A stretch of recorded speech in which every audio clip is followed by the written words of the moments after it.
नमस्ते। कार्यक्रम सीधा कुरा जनतासँग हेर्नुको निमित्त टेलिभिजन सेट अगाडि बसिरहनुभएका र इन्टरनेटको माध्यमबाट विश्वभर हामीलाई हेरेर बसिरहनुभएका सम्पूर्ण आदरणीय दर्शक महानुभावहरूलाई म रवि लामिछाने हार्दिक स्वागत तथा अभिवादन गर्दछु। धेरैले प्रधानमन्त्री ओलीलाई हँसी मजाक गर्ने राजनीतिज्ञका रूपमा बुझ्छन्, तर प्रधानमन्त्री ओली राजनीतिका त्यस्ता खेलाडी हुन् जसका वरपर कागले सकेसम्म फुल पार्दैन। ठुलै आँधी बोकेर नेकपा सचिवालय बैठक डाकेका असन्तुष्टहरूलाई ओलीको प्रस्तावले बच्चालाई चकलेट दिए जति पनि सान्त्वना दिएन। जो मानिसले चुनाव हारेको छ, जसलाई प्रधानमन्त्री बनाउन संविधान नै संशोधन गर्नुपर्छ अथवा कुनै सांसदलाई राजीनामा गराएर त्यो ठाउँमा प्रधानमन्त्री बनाउन चाहेको पात्रलाई उठाएर जिताएर ल्याउनुपर्छ, त्यस्तो प्रस्ताव सुनेर नेकपाको सचिवालय बैठक सकिएछ। यो 3 वर्ष म छोड्दिन, सकेको गर भनेर राजनीतिज्ञले सोझै भन्न मिल्दैन, तर बुझ्नुपर्ने कुरा योभन्दा फरक चाहिँ देखिएन। वामदेव गौतम जतिको नेता अब म प्रधानमन्त्री हुने भए भनेर यसरी नाचे होलान् भन्ने कुरामा मलाई विश्वास लाग्दैन। सांसद नै नभएका वामदेव गौतमलाई कोरोना सकिएपछि प्रधानमन्त्री बनाउने प्रधानमन्त्री ओलीको प्रस्तावले आदरणीय कलाकार हरिवंश आचार्यको लोकप्रिय क्यारेक्टर भूमिका हरिबहादुरको सम्झना आयो। सामान राख्न दिएको थिए नि, होइन? हो, मेरो सामान तिमीले राखेको थियो, होइन? हो, राखेको थिएँ। अनि त्यो सामान खोइ देऊ न त, कुन सामान हो? यो भन्दा मजाक भयो हाम्रो राजनीति। नहुने र नमिल्ने अफर गरेर पनि राजनीति चल्दो रहेछ। प्रतिनिधि सभा निर्वाचनमा हारेका वामदेव गौतम प्रधानमन्त्री त के मन्त्री पनि हुन पाउँदैनन्। नेपालको संविधानको धारा 78 को उपधारा 4 अनुसार प्रतिनिधि सभाको चुनावमा पराजित भएको व्यक्ति उक्त प्रतिनिधि सभाकै कार्यकालमा मन्त्री पदमा नियुक्त हुन योग्य नहुने स्पष्ट उल्लेख छ। राष्ट्रिय सभा मार्फत सांसद बनेछन् भने पनि संविधानले उनलाई मन्त्री बन्न दिँदैन। कुनै निर्वाचित सांसदलाई राजीनामा गराएर उक्त खाली स्थानमा वामदेव गौतमलाई उठाएर जिताएर प्रतिनिधि सभामा पठाएर चाहिँ सम्भव छ। नेकपाका प्राय नेताले चुनाव जित्दा त्यतिखेर समेत आफ्नो गृह जिल्लामै हारेका वामदेवले फेरि चुनाव जित्लान् भन्ने ग्यारेन्टी के? कि सर्वेन्द्र खनाल, महेश बस्नेत, किसान श्रेष्ठहरूलाई नै यो कामको पनि जिम्मेवारी दिने प्लान हुनु पर्यो। यसरी उनलाई प्रधानमन्त्री बनाउन नसकिने स्पष्ट हुँदै पनि प्रधानमन्त्रीले के आधारमा यो अफर गरे होलान्? संसदीय दलको नेता नभई प्रधानमन्त्री बन्न मिल्ने प्रावधान कहीँ भए खबर पाऊँ। राष्ट्रिय सभाको सदस्य बनाएर प्रधानमन्त्री बनाउन खोजेको हो भने पनि त्यसका लागि संविधान संशोधन गर्नुपर्छ। संविधान संशोधन गर्न सङ्घीय संसदमा 2/3 मत चाहिन्छ, जुन नेकपासँग अहिले छैन। अलोकप्रियताको सगरमाथामा उभिएको सरकारले संविधान संशोधनको बाजा बजाएछ भने जनताले त्यो बाजामा ढ्याङ्ग्रो ठटाउँछन् भन्ने कुरा प्रष्ट छ। अब रह्यो कुरा माधव कुमार नेपाललाई तेस्रो अध्यक्ष बनाउने कुरा। माधव कुमार नेपाललाई अध्यक्ष बनाउनका लागि नेकपाले आफ्नो विधान संशोधन गर्नुपर्छ, जुन केन्द्रीय समिति बैठक नबोलाई सम्भव छैन। यसको लामो व्याख्या नगरौँ, तर केटाकेटीलाई चकलेट होइन, चकलेटको खोस्टामा ढुङ्गा बेरेर झुक्याए भन्दा पनि फरक छैन यो अफर। हामी साँच्चै नै लिगलिग कोर्टको प्रचलनतिर फर्कियौँ, जहाँ दौडेर पहिला जो पुग्थ्यो उही राजा हुन्थ्यो। अहिले मेरो समर्थन बढी छ, मेरो योगदान बढी छ, म प्रधानमन्त्री हुन्छु, म अध्यक्ष हुन्छु भनेर एउटै पार्टीका नेताहरू बालुवाटार, खुमलटार, शीतल निवास, नेपाल निवासतिर दौड्दैछन्। सरहरू यसै गरी दौडाउँदै गर्नुहोस्, यो क्रमलाई अझ 2-4 वर्ष कायम राख्नुहोस्। जनताले यो व्यवस्था पनि ठिक छैन भनेर सडकमा विद्रोह गर्न समेत सक्नेछन्। जनता भोका प्यासा भए पनि नेताहरूलाई उपचार गर्न सिङ्गापुर, अमेरिका पठाएका छन्। आफ्ना छोराछोरीलाई खाडीमा पठाएर नेताका छोराछोरीलाई हायर एजुकेसनका लागि बेलायत, अस्ट्रेलिया, अमेरिका पठाएका छन्। अझै पुगेन। यसो गर्नुहोस्, यो देशमा 3 जना प्रधानमन्त्री, 2 जना राष्ट्रपति बन्न मिल्ने गरी संविधान संशोधन गर्नुहोस्। तपाईहरूको यो न्यू खोजाइ यो देश बनेन भनेर होइन, मैले पाइन मेरो भाग खोइ भन्नका लागि मात्र हो। स्पष्ट छ, यदि आम मानिसले जस्तै सरकारको कामचित्त नबुझेर आफ्नो दलको नेता विरुद्ध मोर्चाबन्दी गरेको हो भने खोइ त खुलेर विरोध गरेको। विगत 40-50 वर्षदेखि एउटै अनुहारले पार्टी र देश चलाएको छ। केपी ओली हटेर कुन नयाँ जेनेरेसनको नेता आउने हुन् र कि माधव नेपाल कि प्रचण्ड होइन? अनि जालझेल गरेर हटाइएका ओली यदि हटाइए भने पनि सिरक ओढेर बालकोटमा आनन्दले बस्छन्? उनको आडमा ढाडिने गरी खाएकाहरूले माधव नेपाल वा प्रचण्डलाई आरामले काम गर्न दिन्छन्। यसो गरौँ, अब प्रधानमन्त्रीका आकाङ्क्षीले आफ्नो योजना प्रतिबद्धता प्रस्तुत गरौँ। फाइदा खान पाइन्छ भनेर होमा हो मिलाउने भक्तहरूको समर्थन होइन, जनताको समर्थन लिने हो भने आउनुहोस्। प्रधानमन्त्री बन्न इच्छुक तीनैजना प्रचण्ड, माधव नेपाल र वामदेवजी आफ्ना योजना सहित आउनुहोस्। म एउटा बहस चलाउने योजना बनाउँछु जसमा तपाईँ प्रधानमन्त्री भए यो मुलुकले के पाउँछ भन्ने कुरा तपाईँ तयारी गर्नुहोस्। तपाईँहरू पालै पालो म यसै कार्यक्रममा तपाईँहरूको बहस प्रस्तुत गर्छु। मेरो एउटा पनि प्रश्नको सामना गर्नु पर्दैन, आफै मात्रै बोलेर आफ्ना योजना र तिनलाई पुरा गर्ने उपाय बताएर जानुहोस्। तपाईका कुरा राखिसकेपछि म यो देशका भर्खरै 12 कक्षा पढिरहेका भाइ बहिनीहरूका योजना पनि राखिदिनेछु। म ग्यारेन्टीका साथ भन्छु, ती भाइ बहिनीहरूले यो देशको इतिहास बुझेर वर्तमानमा टेकेर भविष्यको रूपरेखा यथार्थपरक ढङ्गले रौँ बराबर फरक नपर्ने गरी प्रस्तुत गर्नेछन्। राजनीति हल्का फोहोरी हुन्छ, तर यस्तो बान्तै आउने गरी घिनलाग्दो चाहिँ कहीँ पनि हुँदैन। भगवानसँग प्रार्थना छ कि तपाईँहरूको आयु लामो होस् र नयाँ पुस्ताका नेताहरूले तपाईँहरूले शोषण गरेर मरणासन्न बनाएको देशलाई केही वर्षमै काया पलट गरेको हेर्न तपाईँहरू सबले पाउनुहोस्, यो प्रार्थना छ। झुट्टा नारा, झुट्टा आश्वासन, झुट्टा गफ दिएकै भरमा घुमी पालै पालो मन्त्री प्रधानमन्त्री बन्न कहिलेसम्म पाउनुहुन्छ होला? जनताहरू हेरिरहेका छन्, पर्खिरहेका छन्। आउनुहोस् सुरु गरौँ जनताको चासो, गुनासो र प्रश्नसहितको विशेष कार्यक्रम सीधा कुरा जनतासँग।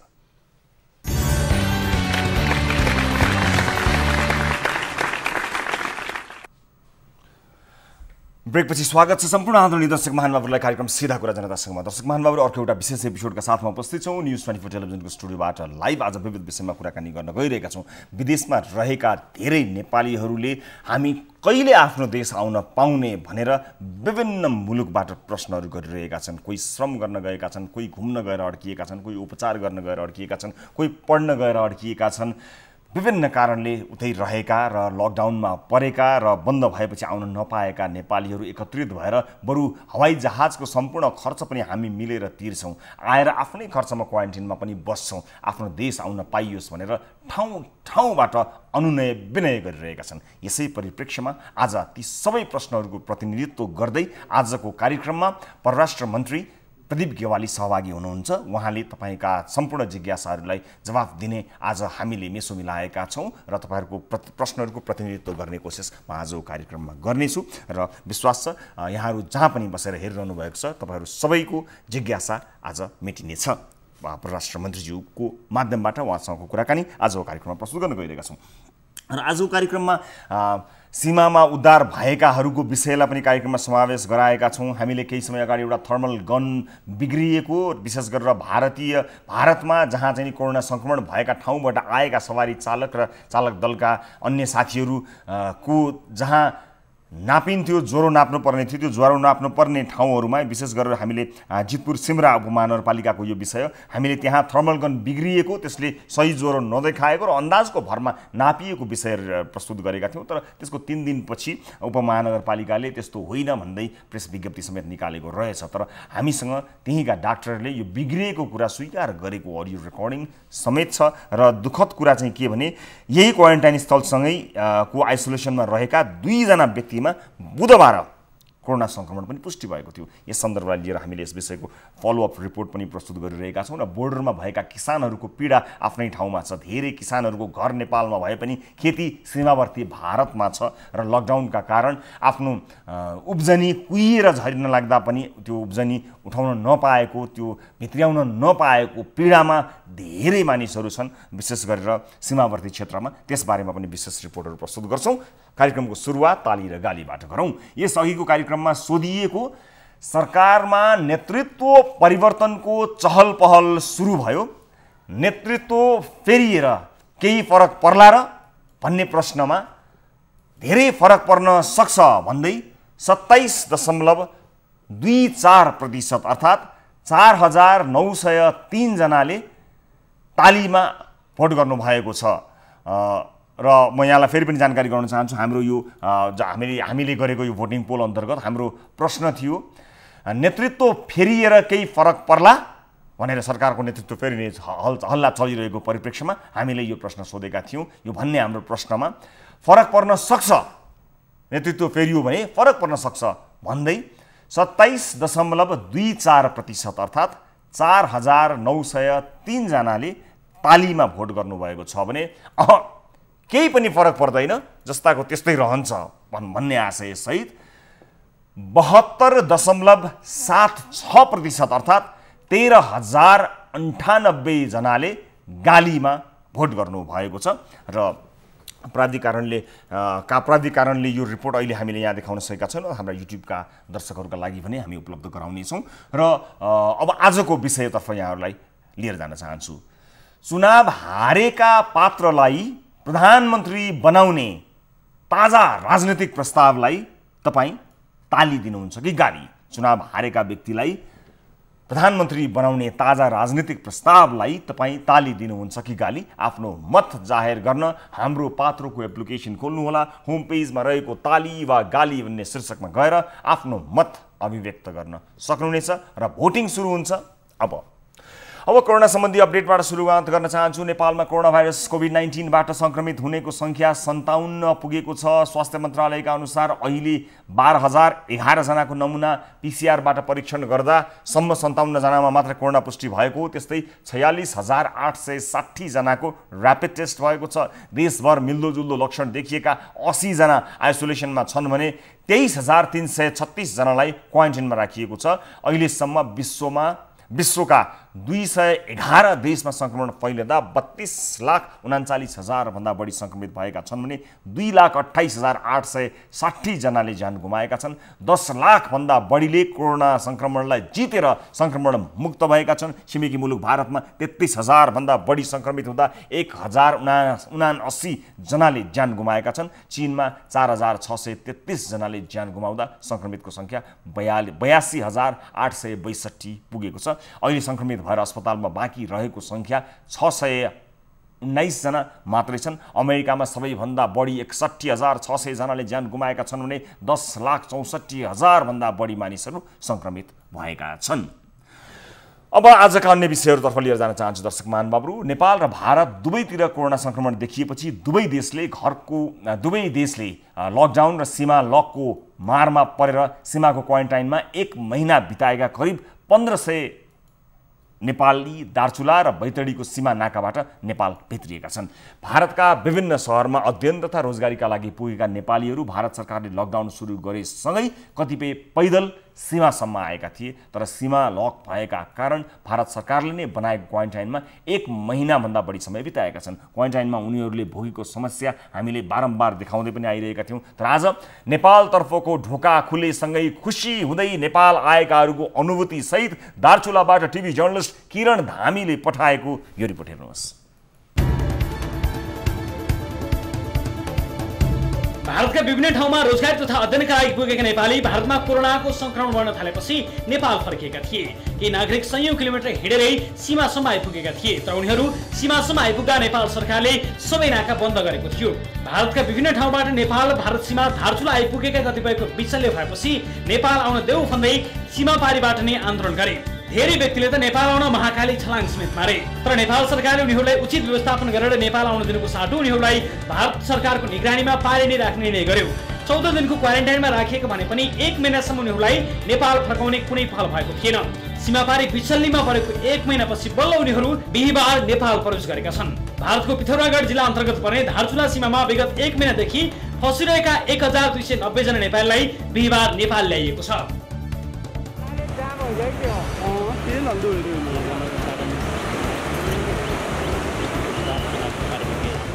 सीमावर्ती क्वारेन्टाइनमा विगत 1 महिनादेखि बसेका 1,290 जना नेपाली मध्ये खलङ्गाको नाकाबाट 376 र दत्तुको नाकाबाट 914 जनालाई नेपाल ल्याइएको हो।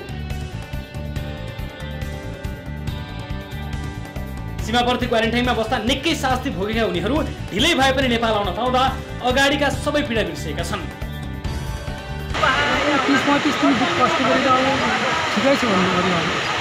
जस्तो उतापट्टि क्वारेन्टाइनमा बस्दाखेरि समस्या चाहिँ के आयो तपाईँलाई? समस्या त के अब खानपिन पनि कहिले भेट्नु बासीबार दिन्छन्, अब उनीहरूले राम्रो छ भनेर भन्छन् होइन। अब त्यस्तै हो, हजारौँ समस्या त्यहाँ अब एकदम खुसी भइरहेछ। आफ्नो देशमा कुनै बिरामी भए पनि आफ्नो देशमा उपचार गर्न बोल्न पाइने भयो, त्यही भएर अब हाम्रो देशमा पुग्दाखेरि हामीलाई एकदम हर्षित भइरहेछ। त्यस्तै बैतडीको सीमा झुलाघाटको क्वारेन्टाइनमा राखिएका नेपालीहरूलाई स्वदेश फर्काइएको छ।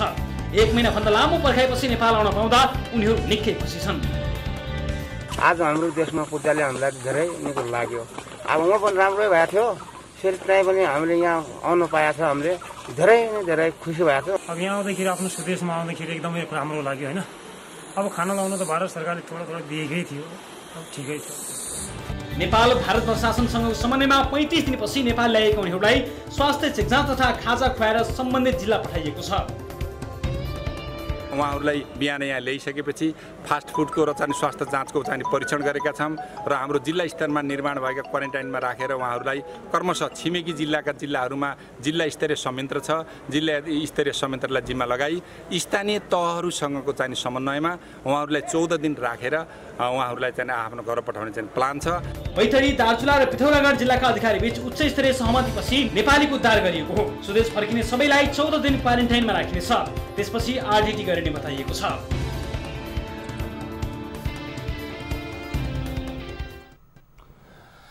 धेरै दर्शकहरूले देश विदेशबाट सीमामा अड्किएका नेपालीहरूको बारेमा चिन्ता अभिव्यक्त गरेसँगै यो खुसीको रिपोर्टलाई पनि आज हामीले कार्यक्रममा प्रस्तुत गऱ्यौँ र यसै गरी संसारमा जहाँ रहेका भए पनि नेपालीहरूले आफ्नो मुलुक आउनुपर्छ, त्यो अधिकारलाई सुनिश्चित गरियोस् भन्नका लागि पनि हामी आज अन्य विविध विषयहरू पनि प्रस्तुत गर्न गइरहेका छौँ र यहाँलाई जानकारी गराएको छु। आज परराष्ट्र मन्त्री प्रदीप गेवालीज्यू हामीसँग जोडिनुहुन्छ। हामी तपाईँहरूका प्रश्नहरू, तपाईँका जिज्ञासाहरूको प्रतिनिधित्व गर्ने कोसिस गर्नेछौँ।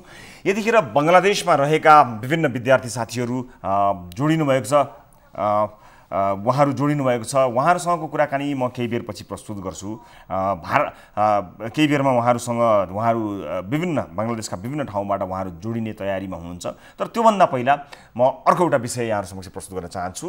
नेपाल भारतको सीमामा रहेको नेपालीहरू, नेपाली भित्रिएकामा सुखद खबरसँगै अब अलिकति दुःखद कुरा पनि यहाँहरूलाई प्रस्तुत गर्नुपर्ने एउटा बाध्यता छ हाम्रो।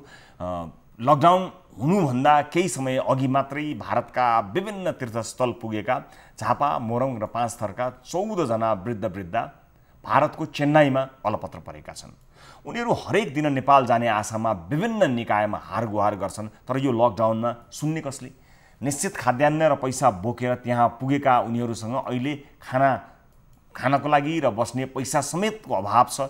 यो स्थानमा रहेको केही नेपालीहरूको सहयोगमा जेनतेन गुजारा गरे पनि नेपाल सरकारले नेपाल भित्र्याएर जति दिन क्वारेन्टाइनमा राखे पनि आफूहरू बस्न तयार भएको उनीहरूको भनाइ छ। भारतको चेन्नईबाट सीता न्युरेको सहयोगमा तयार पारिएको यो रिपोर्ट हेर्नुहोस्।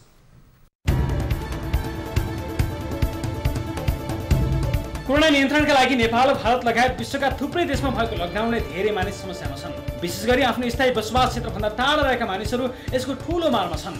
नेपाल, भारत दुवै देशमा लकडाउन हुँदा नेपालका विभिन्न ठाउँबाट तीर्थयात्राका लागि गएका 14 जना नेपाली वृद्धा बीच बाटोमै अलपत्र परेका छन्। उनीहरू नेपालको काँगडभिट्टा सिमानाका हुँदै भारतको गङ्गासागर, जगन्नाथपुरी, तिरुपति बालाजी, रामेश्वर दर्शन गर्न गएका उनीहरू अहिले भारतको चेन्नईमा अलपत्र छन्। उनीहरू रामेश्वरबाट जसोतसो चेन्नई त आइपुगे, तर भारत सरकारले कोरोना नियन्त्रणका लागि गरेको लकडाउनको कारण उनीहरू त्यहाँबाट अघि बढ्न सकेका छैनन्। जेनतेन चेन्नईसम्म आइपुगेको उनीहरूलाई चेन्नईको पोरुपोरु पञ्चायत प्रशासनले खाने बस्ने व्यवस्था गरेको छ। तीर्थ गर्न गएका अधिकांश 60 वर्षभन्दा माथिका वृद्ध छन्। तीर्थ जाँदा उनीहरू लकडाउनले बीच बाटोमै अलपत्र परेपछि घरको सम्झनाले निकै सताएको बताउँछन्। रामेश्वर जान्छु भनेर भाइ भाडाले लिएर हिँड्या। मेरो नातिना उहाँ खोजे इच्छा जान एकदम मन थियो, खै पुग्न पो आँटिएन। अब छिटो गरेर जानु पाएदेखि आफ्नो टुङ्गोमा खानको लागि छ भने डर भइरहेछ, घरै जान पाए हुन्थ्यो जस्तो भएको भइरहेछ। कसो गर्नु यस्तो बन्द भइरहेछ। भारतको विभिन्न ठाउँमा रोजगारी गरी फर्केका नेपालीहरूलाई सरकारले बिहिबार बल्ल नेपाल फर्कस गराएको छ। तर यी वृद्धहरू रामेश्वरमै भएको समयमा भारतले लकडाउन गरेपछि उनीहरू सिमानासम्म समेत आउन सकेनन्। भारतमा फैलिँदै गरेको संक्रमणले त्यहाँको लकडाउन अझ थप्ने सक्ने सम्भावना बढेको छ। यी वृद्धहरूले अझै कति समय चेन्नईको गर्मीमा कठोर दिनचर्या बिताउनु पर्ने हो, कुनै टुङ्गो छैन। सम्बन्धित निकायको गम्भीर ध्यानाकर्षण होस् भन्नका लागि हामीले यो प्रस्तुत गऱ्यौँ र यसलाई यो तयार पार्नका लागि सीता न्युरेजीले सहयोग गर्नुभएको त्यति मात्र होइन, सीताजीले त्यहाँ रहनुभएका वृद्धहरूलाई आफ्नो तर्फबाट निकै सहयोग गर्नुभएको छ र उहाँ लामो समयदेखि भारतमा नेपालीहरूलाई सहयोग गर्दै पनि आउनुभएको छ आफ्नो संस्था मार्फत, व्यक्तिगत तवरबाट पनि। त्यसका लागि उहाँलाई विशेष धन्यवाद यहीँबाट, र आशा गर्दछौँ यसरी तीर्थयात्रामा जानुभएका वृद्धहरूलाई पनि उद्धार गर्ने अथवा उहाँहरूलाई आफ्नो देश फर्काउनमा मद्दत गर्नका लागि कुनै न कुनै पहल चाल्न सकिनेछ, यसलाई यो रिपोर्टलाई आधार मानेर भन्ने विश्वास हामीले लिएका छौँ। दर्शकहरू, हामी कोसिस गरिरहेका छौँ बङ्गलादेशमा रहनुभएका विद्यार्थी साथीहरूसँग कुराकानी गर्नको निमित्त, उहाँहरूलाई त्यहाँ भएका समस्याहरूलाई लिएर उहाँहरूले हामीलाई धेरै गुनासो गरिरहनु भएको छ र विशेष गरेर उहाँहरूका अभिभावकहरूलाई पनि अत्यन्त ठुलो चिन्ता छ। त्यो चिन्तालाई लिएर हामीले उहाँहरूको अवस्थाबारे जान्ने कोसिस पनि गरेका छौँ। विशेष गरेर आज परराष्ट्र मन्त्रीज्यूसँग कुराकानी गर्न आँटिरहँदा त्यो समस्यालाई पनि कार्यक्रममा सहभागी गराउने हाम्रो योजना छ र त्यसपछि हामी उहाँ लगायत अन्य विदेशमा रहनुभएका नेपाली दाजुभाइ दिदीबहिनीहरूका समस्याको, ती प्रश्नको, जिज्ञासाको प्रतिनिधित्व गर्ने कोसिस आजको कार्यक्रममा गरिरहेका छौँ र मास्टर कन्ट्रोल रुममा रहेका साथीभाइहरूले कोसिस गरिरहनु भएको छ बङ्गलादेशबाट आउनुभएका साथीहरूसँग कुराकानी गर्नको निमित्त। त्यो तयारी गइरहँदा म एउटा फलोअप रिपोर्ट भने प्रस्तुत गर्न गइरहेको छु। मलाई जानकारी भर्खरै आएको छ बङ्गलादेशबाट विद्यार्थीहरू हाम्रो सम्पर्कमा आउनुभएको जानकारी मलाई प्राप्त भएको छ। बङ्गलादेशका विभिन्न ठाउँबाट उहाँहरू जोडिनु भएको छ। हेरौँ प्राविधिक रूपमा उहाँहरूको आवाज सुन्न कतिको सजिलो हुन्छ, म कोसिस गर्नेछु। नमस्ते, यहाँहरू सबैलाई स्वागत छ कार्यक्रममा। सुन्नु भएको छ? कहाँबाट बोल्दै हुनुहुन्छ तपाईँहरू? बङ्गलादेशको कुन कुन ठाउँमा हुनुहुन्छ क्रमशः बताउँदै जानु होला।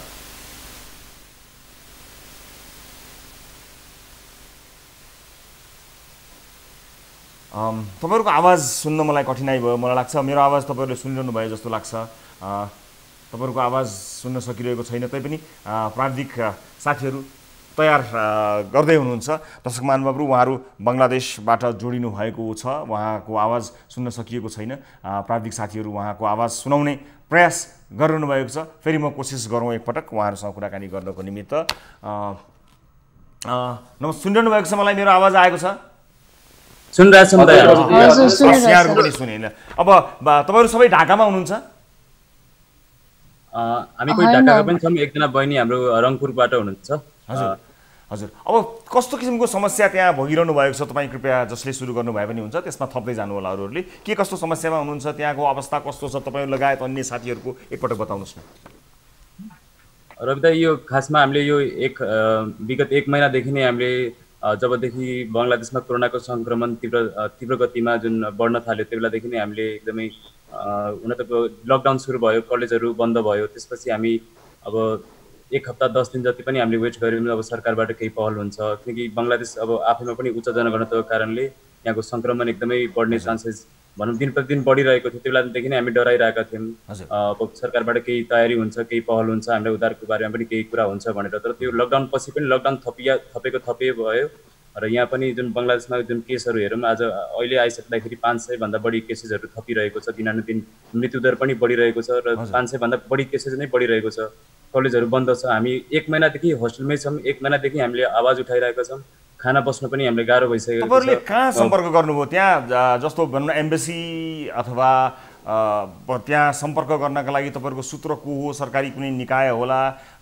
कसलाई तपाईँले सम्पर्क गर्नुभयो? अर्को कुनै साथीले बताउनुहोस् न मलाई।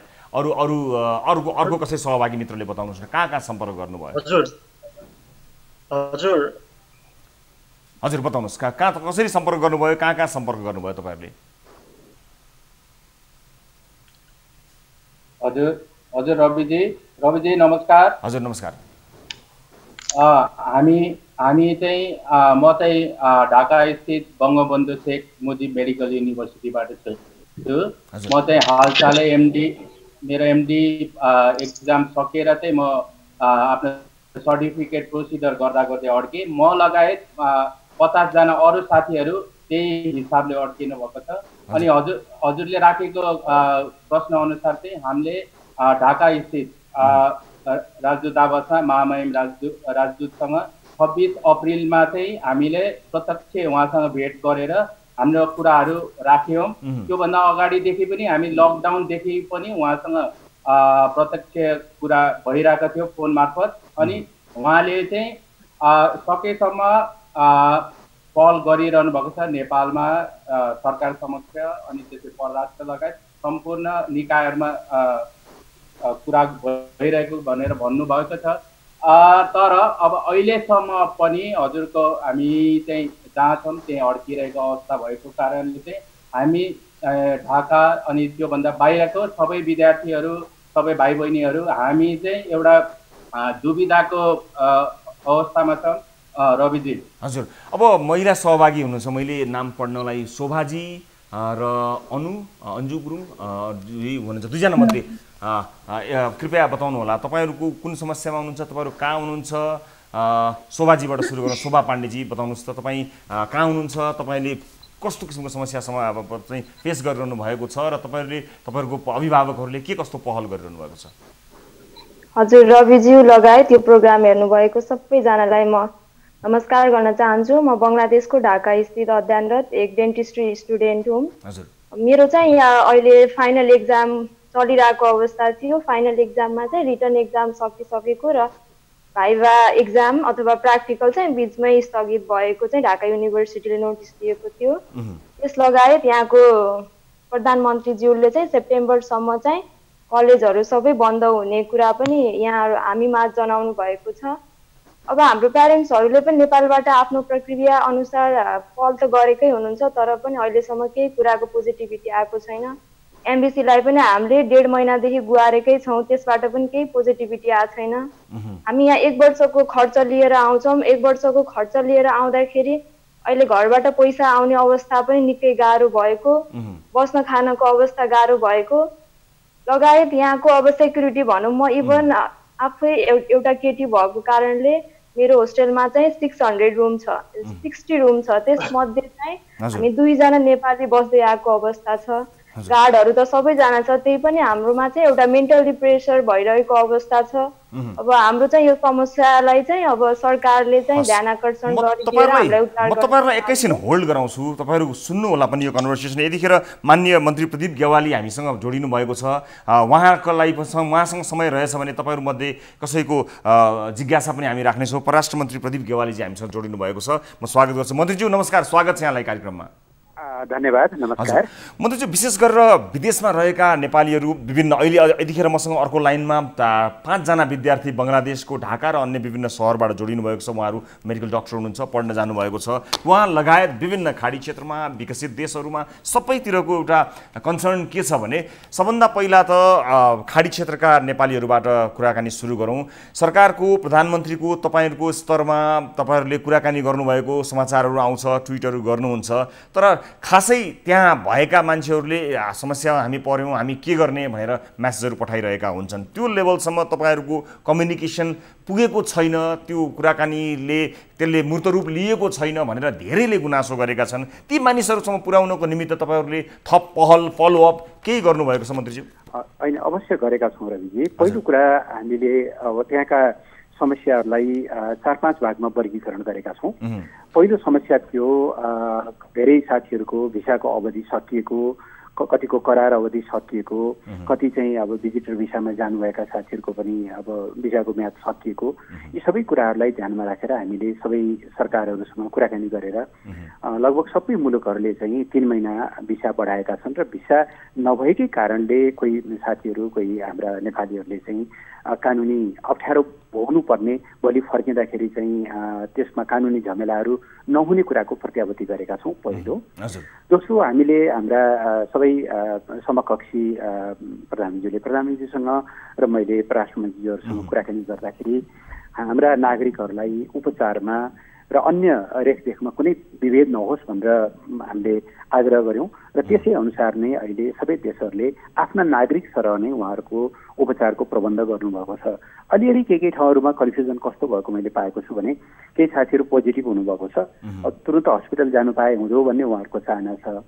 तर ती देशहरूमा अब पोजिटिभ हुँदैमा तुरुन्तै हस्पिटल जानु पर्दैन, अलिकति अप्ठ्यारो भयो भने हामीलाई खबर गर्नु होला भन्नुभएको छ। त्यस्तोमा चाहिँ हामी पोजिटिभ छौँ तर हस्पिटल जान पाइएन भन्ने गुनासो उहाँहरूले व्यक्तिगत रूपमा पनि गर्नुभएको छ हामीसँग। ती विषयहरूलाई पनि हामीले अगाडि बढाएका छौँ। त्यो उपचारमा ठुलो समस्या भएन। तेस्रो कुरा चाहिँ त्यहाँका श्रमिकहरूले लाई परेको एउटा ठुलो मनोवैज्ञानिक एउटा चाहिँ दबाब कस्तो भनेदेखि रोजगारीका अवसरहरू गुम्छन् कि भोलि रित्तो हातो फर्किनु पर्ने हो कि भन्ने एउटा चिन्ता छ। अब आजसम्म ठुलो सङ्ख्यामा कसैले रोजगारी गुमाउनु परेको अवस्था छैन, तर भोलिका दिनहरूमा त्यो अवस्था चाहिँ आउन सक्छ भन्ने कुरालाई हामीले ख्याल गरेका छौँ। एकातिर सम्बन्धित सरकारहरूलाई नेपालीहरूलाई चाहिँ रोजगार विहीन बनाउने काम चाहिँ नहोस् भनेर घचघचाइ पनि रहेका छौँ भने तर विश्वव्यापी आर्थिक मन्दीका प्रभावहरूले उहाँहरूलाई अवश्य पनि अप्ठ्यारो पर्न सक्छ। त्यस्तो बेलामा उहाँहरू भोलि नेपाल फर्किँदा नेपालमा रोजगारीका अवसरहरू कसरी सिर्जना गर्न सकिन्छ यहाँको प्लानिङसँग पनि हामीले ती विषयहरूलाई जोडिरहेका छौँ। र चौथो कुरा चाहिँ कतिपय ठाउँमा अब समयमा तलब नआउँदा अलि लामो बेतलबी बिदा बस्नु पर्दाखेरिको अप्ठ्यारोलाई ध्यानमा राखेर त्यहाँका विभिन्न च्यारिटीहरूसँग मिलेर गैर आवासीय नेपाली सङ्घसँग मिलेर राहत वितरणका कामहरू पनि त्यसलाई पनि दूतावासहरूले संयोजन गरिरहेका छन्। त्यसबाट उहाँहरूको समस्या थाहा पनि छ र हामीले त्यो समस्या समाधानमा पहल पनि गरिरहेका छौँ। अब विद्यार्थीहरू लगायतको म समग्र अलिकति भनौँ न अस्ट्रेलिया, अमेरिका, अहिले बङ्गलादेशका साथीहरू पनि हुनुहुन्छ, उहाँहरू चाहिँ कतिपय अझ अन्य विभिन्न ठाउँहरूमा रहेका साथीहरूको के भनाइ छ भने हामी बरु प्लेन चार्टर गरेर आउँछौँ, हामी आफ्नै खर्चमा क्वारेन्टिनमा बस्छौँ, हामी आफ्नै देशमा आउन चाहन्छौँ, हामी अड्क्यौँ, हामीलाई अत्यास भयो, बस्न त हुन्थ्यो तर कतिपय देशहरू सुरक्षित छैनन्, यहाँ मानिसहरूको मृत्यु भइरहेको छ, सङ्क्रमण बढ्न सक्छ, नेपाल तुलनात्मक रूपमा चाहिँ सुरक्षित पनि देखिएको छ। त्योभन्दा पनि ठुलो कुरा आफ्नो मुलुक हो, अप्ठ्यारो पर्दा आफ्ना परिवार आफन्तजन छन्, हामी आफ्नै खर्चमा आउँछौँ, त्यति त व्यवस्था गरिदिनुहोस् न भनेर अनुनय विनय गरिरहेको अवस्था छ। ठ्याक्कै यो चिज गर्न सकिने, सम्बोधन गर्न सकिन्छ कि सकिँदैन? उहाँहरूको त्यो समस्या हामी कहाँ पठाउनु भएको छ। बङ्गलादेशका साथीहरूले दूतावास मार्फत पठाउनु भएको निवेदन मेरै टेबलमा आइपुगेको छ। हामी यो विषयहरूमा छलफल पनि गरिरहेका छौँ र हामीलाई पनि चाहना छ अब मेडिकल स्टुडेन्टहरू नै उहाँहरू यहाँ आउनुभयो भने भोलि यहाँ केही समस्या पर्दा उहाँहरूको ज्ञान सिपलाई पनि हामीले प्रयोग गर्न सक्छौँ भनेर यसमा हामीले 3 ढङ्गले काम गरिरहेका छौँ रविजी। पहिलो जस्तो धेरै विद्यार्थीहरूले अस्ट्रेलिया, अमेरिका, युरोपका विभिन्न मुलुकहरूमा, जापानमा पनि चाहिँ पार्ट टाइम काम गर्दै उहाँहरूले खर्च निकाल्नुहुन्थ्यो।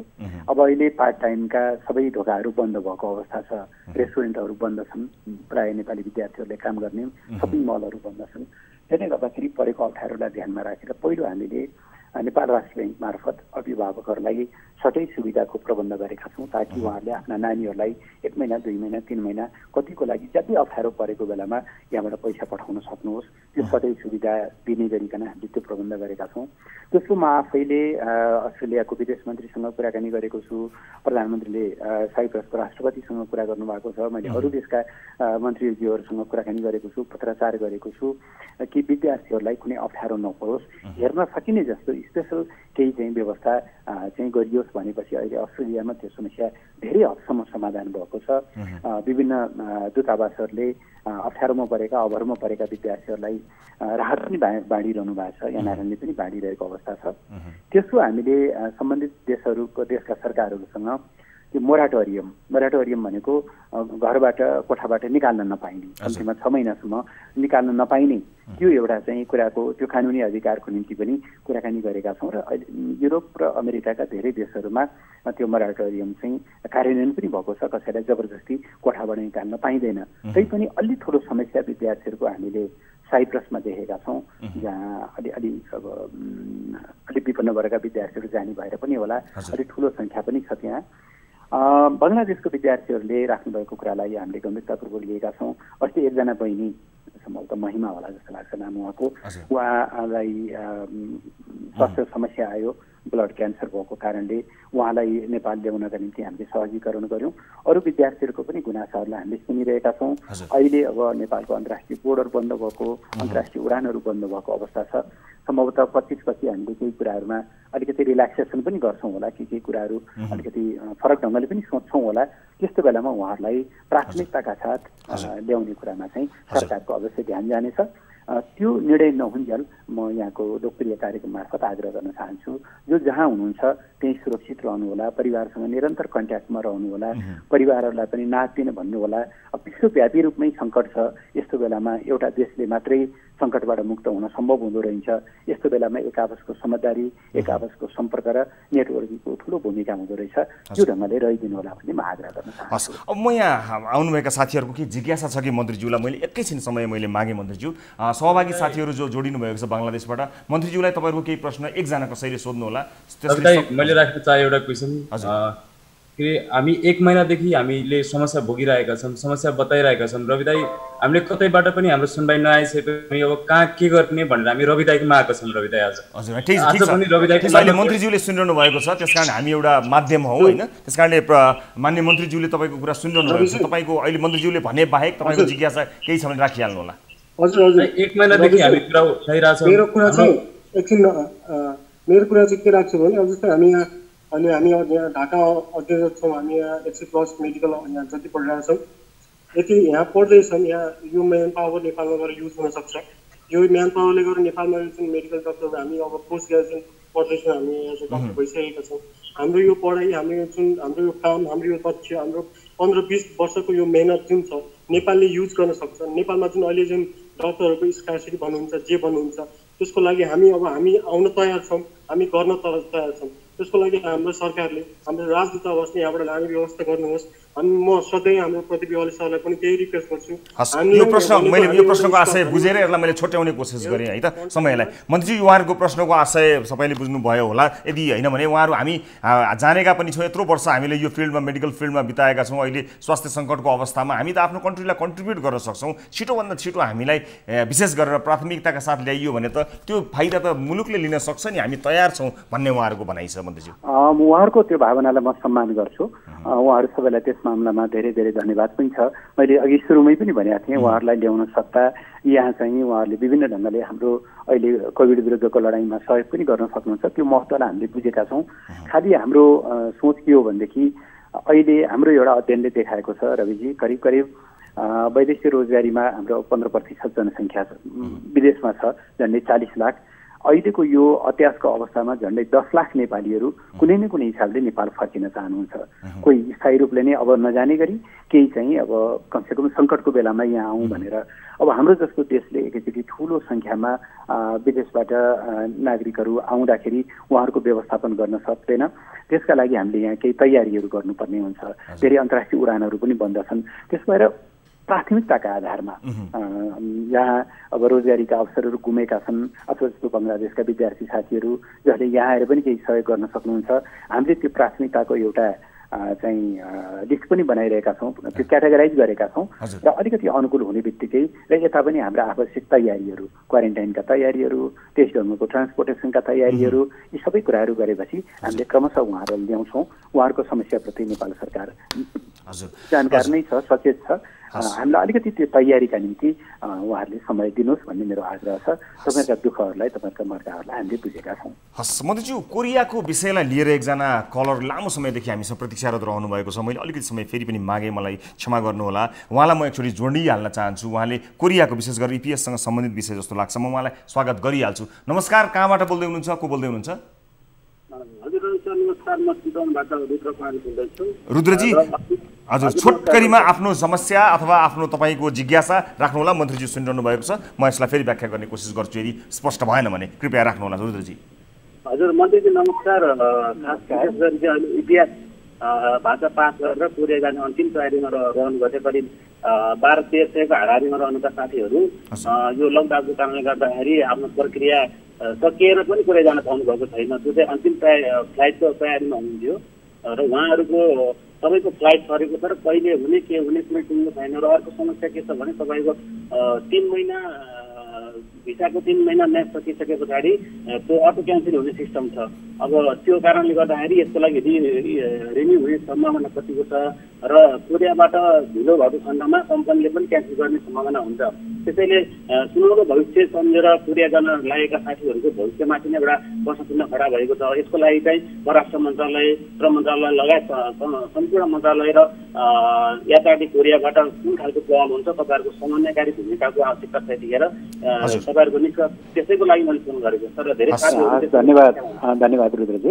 हामीलाई त्यो समस्या थाहा छ, त्यही भएर केही दिन अगाडिको उच्चस्तरीय समन्वय समितिको बैठकमा पनि र मन्त्री परिषदको बैठकमा पनि हामीले यो विषयहरू उठायौँ र बिदामा आउनुभएका र फर्किन भिसाको अवधि सकिएर अप्रिल 30 भन्दा अगावै या केहीको चाहिँ मईको पहिलो हप्तासम्म होला, त्यो अगावै कोरिया फर्किसक्नुपर्ने त्यो अवस्थामा रहनुभएका साथीहरूलाई चाहिँ पठाउने भनेर हामीले निर्णय गरेका छौँ। अब त्यो फ्लाइटको अनुमति लगायतका केही व्यावहारिक कुराहरू होलान्, त्यो चाहिँ प्रक्रियामा नै छ। हामी उहाँहरूलाई पठाउने तयारीमै छौँ। यो ढिला हुन्छ कि भन्ने मन्त्रीज्यू, ढिला भइदियो भने जागिर गुम्ला मान्छेलाई साथीहरूलाई हामी पठाउँछौँ। त्यस पछाडि अरू पनि अब 2017 को 18 को इतिहास परीक्षा पास गरेर बस्नुभएका कतिपय साथीहरू पनि हुनुहुन्छ, उहाँहरूले पनि समस्याहरू राखिरहनु भएको छ। यहाँबाट बाहिर रोजगारीमा जाने साथीहरूको हकमा चाहिँ हामीले रोजगारीमा पठाउने कुरालाई चाहिँ बढीभन्दा बढी सहजीकरण गर्नेछौँ। कसैको पनि रोजगारी नगुमोस्, अहिले यस्तो बेलामा रोजगारी अत्यन्त महत्त्वपूर्ण छ। त्यसले गर्दाखेरि उहाँहरूलाई चाहिँ सहजीकरण गर्न हाम्रो मन्त्रालय पनि र श्रम मन्त्रालय पनि तत्पर छ। हामी चाहिँ सम्पर्कमै छौँ, समन्वयमै छौँ। हजुर मन्त्रीज्यू, अब यो हाम्रो कुराकानी सुन्दै गर्दा धेरै म्यासेज आएछ, त्यसलाई रिप्रेजेन्ट गर्दै म एउटा अन्तिम प्रश्न यहाँहरूलाई राख्न गइरहेको छु। उहाँहरू विशेष गरेर अमेरिका, बेलायत लगायतका देशहरूमा बस्नुभएका मानिसहरू भन्नुहुन्छ, पर्टिकुलरली हामीलाई जहाज आउन सक्छ कि सक्दैन, हामी पाउन तयार छौँ, पैसा लिन तयार छौँ, प्रक्रिया लामो लाग्ने अथवा त्यही जवाफहरू हामीले निरन्तर पाइरह्यौँ, हुँदैछ गर्दैछौँ भन्ने जवाफ पायौँ। हामी आउन पाउने त्यो हुन्छ कि हुँदैन, सक्छौँ कि सक्दैनौँ, कति समय कुर्नु पर्ला भनेर अलिकति धैर्यताको बाँधै फुट्न लाग्यो भने जस्ता म्यासेजहरू निरन्तर आइरहेका छन्।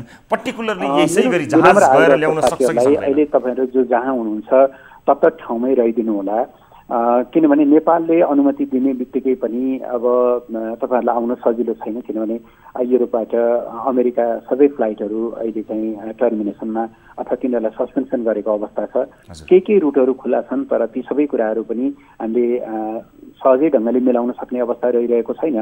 तर अहिले पछिल्लो समय थपिएको लकडाउनको अवधि मेको 7 र 6-7 र चाहिँ यो अन्तर्राष्ट्रिय उडानको अवधि मे 15 जुन हामीले रोकेका छौँ, त्यस पछाडि सम्भवतः हामी अलिकति रिभ्यू पनि गर्नेछौँ र यहाँ नेपालमा बढी जोखिम नहुने गरिकन बाहिर रहनुभएका साथीहरूलाई कसरी स्वदेश आउने बाटोमा मिलाउन सक्छ, तपाईँहरूको समस्यालाई चाहिँ संवेदनशील भएर हामीले छलफल गर्नेछौँ। अब लामो समय अड्किनु पर्दा तपाईँहरूलाई पक्कै पनि अप्ठ्यारो परेको छ, तर अब विश्वव्यापी रूपमै उत्पन्न भएको सङ्कट हो, तपाईँहरूलाई मात्रै लक्षित गरेर नेपालले कुनै नीति बनाएको होइन भन्ने कुरा तपाईँहरूले बुझ्नु नै भएको छ। मलाई लाग्छ मई 15 पछि हामीले चाहिँ अलिकति के क्षेत्रमा अलिकति खुकुलो गर्न सक्छौँ, त्यसमा हामी छलफल गर्नेछौँ र तपाईँका समस्यालाई प्राथमिकतामा राखेर समाधान गर्ने कोसिस गर्नेछौँ। मन्त्री, यो समयका लागि र जानकारीको लागि म तपाईँलाई धेरै धन्यवाद दिन चाहन्छु र जाँदा जाँदै नोट मात्र गराउँछु कि वृद्धहरू चाहिँ तीर्थयात्रा गर्न जानुभएकाहरू केही समय अगाडि हामीले रिपोर्ट प्रसारण गऱ्यौँ। कृपया जानकारीका लागि मात्र यो दूतावासलाई या कसैलाई खबर गरिदिन सक्नुहुन्छ भने केही वृद्धहरू तामिलनाडुमा अड्किरहनु भएको छ, सबै जस्तो धेरै 60-65 वर्ष नागेका हुनुहुन्छ। मैले जानकारी मात्र मन्त्रीज्यूलाई गराएँ। धन्यवाद रविजी, त्यो जानकारीको लागि हामीले के गर्न सक्छौँ छलफल गर्नेछौँ। हस्, धेरै धेरै धन्यवाद। दर्शक महानुभावहरू, यहाँ हुनुहुन्थ्यो परराष्ट्र मन्त्री प्रदीप गेवाली, जसले विभिन्न विशेष गरेर विदेशमा रहनुभएका दर्शक महानुभावहरू, विभिन्न समस्यामा पर्नुभएका नेपाली दाजुभाइ दिदीबहिनीहरूका विषयलाई लिएर राखिएको जिज्ञासाको जवाफ दिनुभयो। म बङ्गलादेशबाट जोडिनुभएका साथीहरूलाई पनि धन्यवाद दिन चाहन्छु। सबैको कुराकानी राख्न सकिएन समय अभावले, तर मोरलेस सबैको कुराहरू लगभग आयो होला। मन्त्रीज्यूलाई हामीले राख्यौँ र अन्य कार्यक्रमहरूमा पनि तपाईँहरूसँग जोडिएर हामी तपाईँहरूका समस्याहरूलाई फेरि पनि आगामी कार्यक्रममा पनि प्रस्तुत गर्छौँ र यो विषयलाई हामी फलोअप गर्छौँ। कृपया ढुक्क हुनुहोला। यहाँ भर्खरै मन्त्रीज्यूसँग तपाईँको प्रत्यक्ष कुराकानी गराइसकिएको विषय भएको हुनाले यसलाई हामी सामान्य रूपमा लिने छैनौँ। म यहाँहरूलाई सहभागिताको लागि धेरै धेरै धन्यवाद दिन चाहन्छु र सुरक्षित रहनुहोला भन्दै तपाईँहरूसँग पनि म बिदा चाहन्छु। र यतिखेर बेला भएको छ एउटा ब्रेकपछि हामी अन्य विषय लिएर यहाँहरू समक्ष प्रस्तुत हुन्छौँ। न्युज 24 टेलिभिजनमा तपाईँ हेरिरहनु भएको छ कार्यक्रम सिधा कुरा जनतासँग।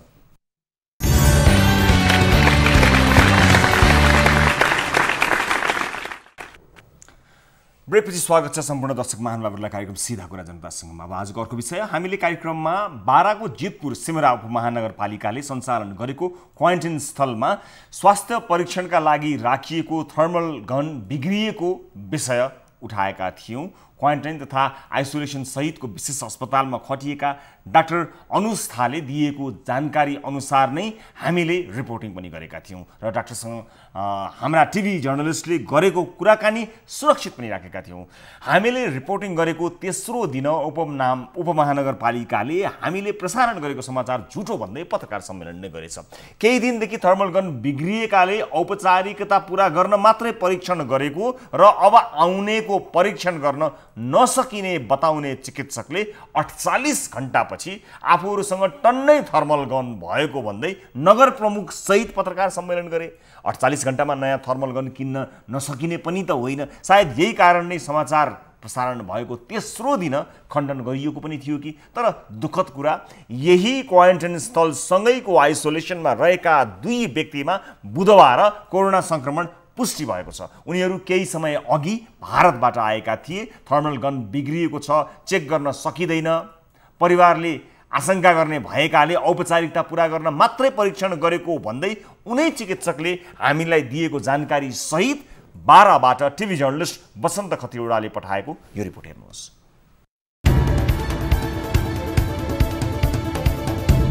बाराको जितपुर सिमरा उपमहानगरपालिकाले सञ्चालन गरेको आइसोलेसनमा बसिरहेका 2 जनामा बुधबार कोरोना संक्रमण पुष्टि भएको छ। उपमहानगरले 26 बेडको आइसोलेसन बेड र 50 वटा क्वारेन्टाइन बेड स्थापना गरेको छ। यही क्वारेन्टाइनमा तापक्रम नाप्ने थर्मल गन बिग्रिएको भन्दै भारतबाट इन्धन ल्याएर आएका सवारी चालकको तापक्रम परीक्षण नगरी पठाइएको विषयमा हामीले रिपोर्टिङ गरेका थियौँ। हामीले रिपोर्टिङ गरेको तेस्रो दिन उपमहानगरपालिकाले थर्मल गन नबिग्रिएको, समाचार झुटो भएको भन्दै क्वारेन्टाइन स्थलमै पत्रकार सम्मेलन गरेको छ। नेपाल ओइल निगमको समन्वय र हाम्रो जिल्लाका प्रशासन कार्यालय र डिएसपी साहबहरूको समन्वयमा गर्दा यहाँनिर अम्लेखगञ्जबाट जुन चाहिँ हाम्रो ओइल ट्याङ्करका चालक सञ्चालकहरू हुनुहुन्छ, उहाँ चाहिँ बिर्ग हाम्रो रक्सौल र बराइली दुई ठाउँबाट तेल भएर आउने र उहाँहरूको एकचोटि टेम्परेचर लिएर जाँच गर्नु। त्यस बेला चाहिँ हामीले जाँच गरेर पठाएको जानकारी चाहिँ गरेको बिग्रेको कति छ भन्दाखेरि यति पनि बिग्रेको छ, तर जुन प्रयोग गरेको हो त्यो चाहिँ ठिक हो। पछि न्युज आउँदाखेरि चाहिँ यो बिग्रेकोले जाँच गरेर आयो भने त्यो चाहिँ अलिकति चित्तबुझ्दो भयो। तर जितपुर सिमरा उपमहानगरपालिकाले सञ्चालन गरेको क्वारेन्टाइन स्थलमा भएको अस्पतालमा खटिएका उनी डाक्टर अनुज थाले वैशाख 14 गते हाम्रा टिभी जर्नलिस्ट बसन्त खतिवडासँग केही दिनदेखि थर्मल गन बिग्रिएको बताएको यो अडियो सुन्नुहोस्। केही गरी बाहिर अब थर्मल गनले जाँच्नुपर्ने अवस्थाका बिरामीहरू आयो भनेदेखि हामीसँग थर्मल गन छैन भन्ने कुरा हामीले बुझे हुन्छ। आजसम्म चाहिँ छैन। रिपोर्ट नेगेटिभ आइसकेपछि हामीलाई त्यति आवश्यकता परेन क्वारेन्टाइनमा राखेको लागि। हजुर हजुर। आइसोलेसनमा त हरेकजनाले एउटा थर्मोमिटर दिएर बनाउँछौँ, पछि हामीसँग उनीहरूसँग रिटर्न पनि लिँदैनौँ कि समस्या एउटा त्यो छ, गरेको कुरा गर्ने हुन्छ कि अब।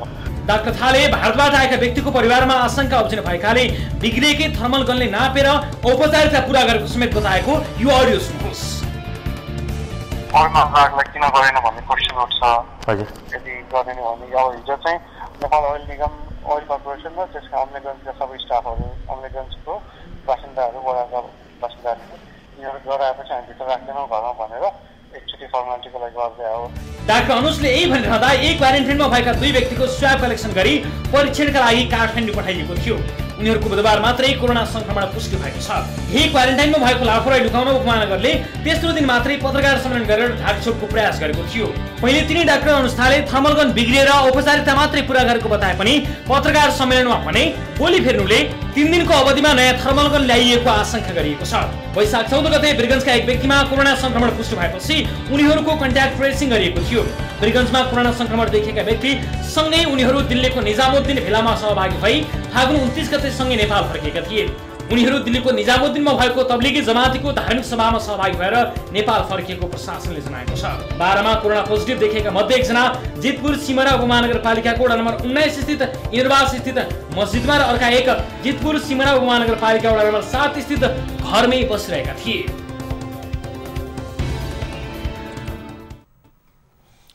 दर्शकहरू, यो विषयमा कुराकानी गर्न बाराबाट जितपुर सिमरा उपमहानगरपालिकाका मेयर डाक्टर कृष्ण पौडेल हामीसँग जोडिनु भएको छ। उहाँसँग कुराकानी गर्न गइरहेको छु। मेयर साहब नमस्कार, स्वागत छ यहाँलाई कार्यक्रममा। हार्दिक धन्यवाद छ रवि। यो छोटकरीमा यसलाई छोट्याउने कुराकानी गरौँ, यसलाई वाद विवादको विषय बनाउने पक्षमा हामी छैनौँ, यथार्थ निकाल्ने पक्षमा मात्र छौँ। तपाईँहरूले 3 दिनपछि चाहिँ सबै छ भन्नुभयो, जबकि हामीलाई जानकारी डाक्टरले नै सम्बन्धित डाक्टर जसले पत्रकार सम्मेलनमा थियो त्यो होइन, त्यो झुटो हो भनेर भन्नुभयो। उहाँले नै छैन, बिग्रिएको छ, फर्मालिटी मात्र पुरा गर्ने अवस्था गरेको हो भनेर भनेको हामीले प्रसारण पनि गऱ्यौँ, त्यही जानकारी हामीलाई आएको हो। वास्तविकता तपाईँले पाउनुभएको जानकारी अनुसार वास्तविकता के हो त? सुरुवातमा कमजोरी गल्ती भएको हो कि होइन? रविजीलाई जानकारी छ, जितपुर सिमरा उपमहानगरपालिका एउटा ठुलो नगर क्षेत्र हो, खास गरी औद्योगिक कोरिडोर हो, ठुलो हिस्सा चाहिँ ग्रामीण परिवेश छ। हामीले पर्याप्त विकासका पूर्वाधारहरू अगाडि बढाउन सकेका थिएनन्, अर्थात् यहाँ बनाउ थिएनन् र भर्खरै यसको संरचना बनाउने काम अगाडि बढ्दैछ। अब झ्याप्पै कोरोना आयो, दुनियाँ कसैलाई पनि थाहा थिएन, रविजीलाई पनि थाहा थिएन, हामी कसैलाई पनि थाहा थिएन कोरोना यो रूपमा यसरी आउँछ भन्ने कुरा थिएन।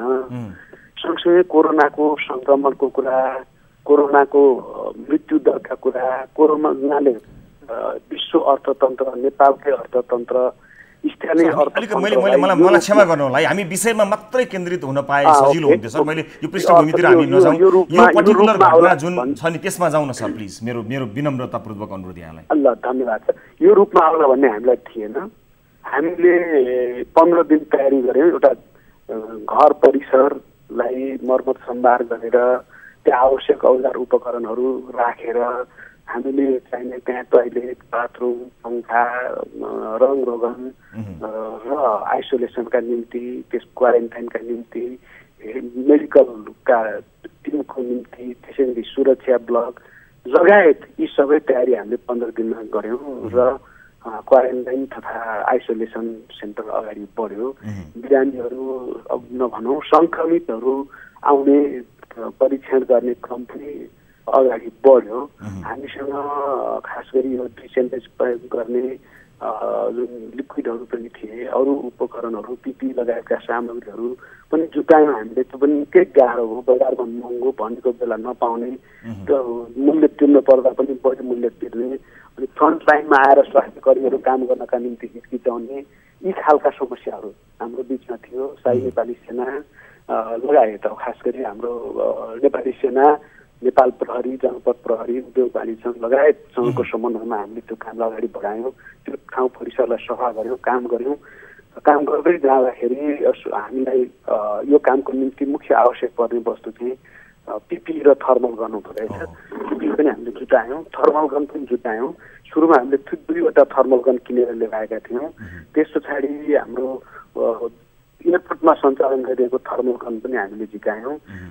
यसै बिचमा लायन्स क्लबबाट हामीलाई थर्मोमिटर आएको थियो। 3वटा थर्मोमिटर बिग्रिएर बसेको अवस्था थियो र एउटा थर्मल मिटरले काम गरिरहेको अवस्था थियो र पत्रकार मित्रसँग कुराकानी गर्दा डाक्टरको भनाइअनुसार हामीसँग थर्मल गन बिग्रिएका पनि छन् र अहिले जुनले काम गरिरहेको छ त्यो सत्य छ भन्ने ढङ्गले उहाँले स्पष्ट कुरा गर्नुभएको, हामीलाई बताउनु भएको छ। अब यो इलेक्ट्रोनिक सामानहरू बिग्रन्छन्, कतिपय ल्याउँदै बिग्रिएको अवस्था हुनसक्छ, कतिपय केही समय चलेपछि बिग्रिन्छ, कतिपय चलाउन पनि त्यसका प्राविधिक पक्षहरू छन्, कतिपय ब्याट्रीका कुराहरू पनि छन्, जसका कारणले गर्दा त्यसलाई स्मुथली सञ्चालन गर्ने कुरा, त्यसलाई अपरेटिङ सिस्टममा ल्याउने कुरा पनि आफैमा त्यसको एउटा प्रक्रिया हुँदो रहेछ। त्यो प्रक्रिया अगाडि बढाएर अनि त्यस्ता इक्विपमेन्टबाट भएका जुन मापन, जुन अङ्क आउँछ त्यो अङ्कमा पनि केही भेरिएसन हुँदो रहेछ, जसलाई क्यालिब्रेट गर्ने भन्दो रहेछ प्राविधिक भाषामा। क्यालिब्रेट गरेर त्यसको चाहिँ एकछिन तपाईँको चाहिँ तर मेरो जिज्ञासा चाहिँ निधारमा पानी हुँदा र निधार सुट्टा हुँदा पनि त्यो तापक्रम फरक पर्दो रहेछ। मेरो जिज्ञासा चाहिँ एकदमै सिम्पल छ, मैले यति एकदमै सामान्य छ है। जुन वैशाख 14 गते चाहिँ डाक्टर साहबले भन्नुभयो अनुसार त्यहाँ काम गर्दैन, थर्मल गन बिग्रिएको छ, औपचारिकता मात्रै हो, के गर्ने भनेर उहाँले भन्नुभयो। बिल्कुल होइन, उहाँले भन्नुभएको अडियो रेकर्डिङ हामीले भर्खरै प्रसारण गर्यौँ। बिग्रिएका थर्मल गन पनि छन्। यो अहिले जुन मैले प्रयोग गरिरहेको छु यो थर्मल गनले काम गरिरहेको छ, यसमा केही क्यालिब्रेट मिलाउनु पर्छ भनेर उहाँले गर्नुभएको छ। यति म प्राविधिक त्यो तपाईलाई भन्नुभयो होला, त्यो तपाईलाई भन्नुभयो होला, मान्यौ हामीले। त्यो तपाईँलाई भन्नुभयो होला, वास्तविकता के हो त्यही जान्नका लागि खोजेको हो। तर हामीलाई आएको जानकारी त हामीले भर्खरै उहाँसँग भएको कुराकानी प्रसारण गऱ्यौँ, जसका आधारमा हामीले तपाईँहरूको ध्यानाकर्षण गराउनका लागि रिपोर्टिङ गरेका हौँ। हामी कुनै तपाईँहरूलाई अप्ठ्यारोमा पार्न अथवा तपाईँहरूले यत्रो मेहनत गर्नुभएको तपाईँहरूलाई अबजस दिन, गाल खुवाउनलाई होइन कि यो त सेन्सिटिभ विषय हो, यो त संवेदनशील विषय हो। विशेष गरेर ती भारतका त्यस्ता सहरहरूबाट मानिसहरू आइरहेका छन् जहाँ कोरोना सङ्क्रमण बढिरहेको छ, त्यस्तो ठाउँमा आउँदा थर्मल गन बिग्रिएको कुरा डाक्टरहरूले भनिरहनु भएको छ भनेपछि उहाँहरूले भनेको रेकर्डिङलाई सुरक्षित राखेर त्यसका आधारमा हामीले रेकर्डिङ गऱ्यौँ। अब 3 दिनपछि तपाईँहरू भन्नुहुन्छ यो गलत समाचार हो, यो भएकै छैन भन्नुहुन्छ। हाम्रो समाचार गलत रहेछ भने त्यसका लागि 1 लाख पटक माफी माग्न तयार नहोला। तर बिग्रेको थर्मल गन रहेछ र कोरोना सङ्क्रमण फैलियो भने त्यसको जिम्मेवार त धेरैले लिनुपर्ने हुन्छ होला। 2 जना सङ्क्रमित त त्यही ठाउँबाट त्यही नजिकको क्वारेन्टाइनमा पनि देखियो भनेपछि तपाईँहरूले समाचारलाई गलत पुष्टि गर्नुपर्ने भन्दा पनि इक्विपमेन्ट ठिक छ कि छैन, पर्याप्त छ कि छैन भन्ने कुरामा ध्यान दिनु पर्ला भन्नका लागि मैले यो लामो जवाफ अथवा यो प्रश्न र जवाफ दुईटै एकै ठाउँमा राखेँ। मेयर साहब, रवि सरलाई एउटा कुरा के हो भने यदि तपाईँको अहिले जो 2 जना सङ्क्रमित जुन क्वारेन्टाइनमा आइसोलेसनमा थिए हामीले त्यसलाई रिफर गऱ्यौँ। यदि चाहेको भए उनीहरू पनि ठिक छ भन्दा रिफर गर्थ्यौँ होला। र मेरो कुरा चाहिँ के हो भन्दा एउटा चाहिँ उनीहरू एकदम अग्र मोर्चामा स्वास्थ्य कर्मीहरू काम गरिराख्नु भएको छ, उहाँहरूलाई हामीले मोटिभेट गरिराखेका छौँ। उहाँले यस भने यस, नो भने नो भन्ने कुरा पनि हामीले स्वीकारिराखेका छौँ। यी प्राविधिक कुराहरू भए र उहाँले स्पष्टताका साथ भन्नुहुन्छ। अब यहाँ साथीहरू त धेरै दिन जाने आउने गर्नुभयो, करिब यो क्वारेन्टाइन चलेको पनि 1 महिना भयो। अब यो थर्मल गन भन्ने चिज कहिले एउटा हुने, कहिले 2टा हुने, कहिले नपाएर अन्तपूर्ण जानुपर्ने, बजारमा नपाउने, काठमाडौँमा नपाउने, बिरगन्जमा नपाउने, हेटौडामा नपाउने। आज युरोप अमेरिका फेल भइरहेको अवस्थामा हाम्रो जस्तो यो पालिका जो एक प्रकारले गाउँपालिका भन्दा पनि हुन्छ, यसलाई अब सुविधा सम्पन्न यो कोरोना फेरि नयाँ रूप पर्यो, यसलाई सुविधा सम्पन्न अस्पतालको रूपमा वा उपचार केन्द्रको रूपमा विकास गर्न सकिहाल्ने सम्भावना पनि हाम्रो थिएन। हामीसँग जे स्रोत छ, जे साधन छ, जे क्षमता छ, यो अनिवार्य छ, यो जरुरी छ भन्ने हिसाबले त्यो त गल्ती भएन मेयर साहब। तपाईँहरूसँग सुविधा स्रोत साधन छैन त्यो गलत भएन, तर नभएको कुरा छैन अथवा भएन भनेर मगाउन सकियो। टेम्परेचर अलिक तल राख्यो, तपाईँले पनि थाहा पाइराख्नुहोस्। यो तपाईँ मार्फत अरूले पनि थाहा पाउन जरुरी छ।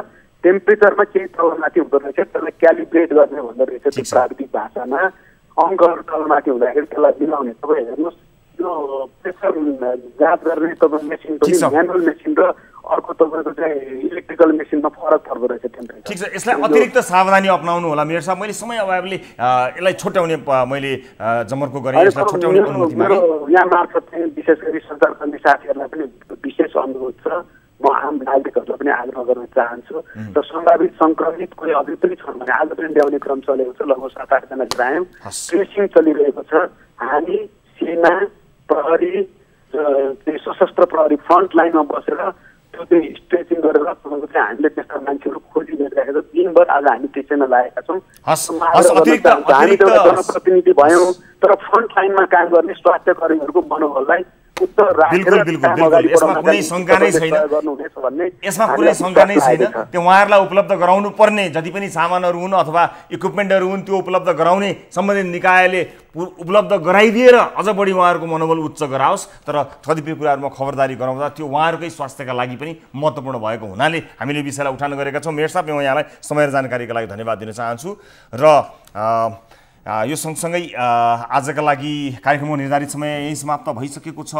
अन्य रिपोर्टहरू पनि थिए, समय अभावले त्यसलाई प्रस्तुत गर्न सकेनौँ।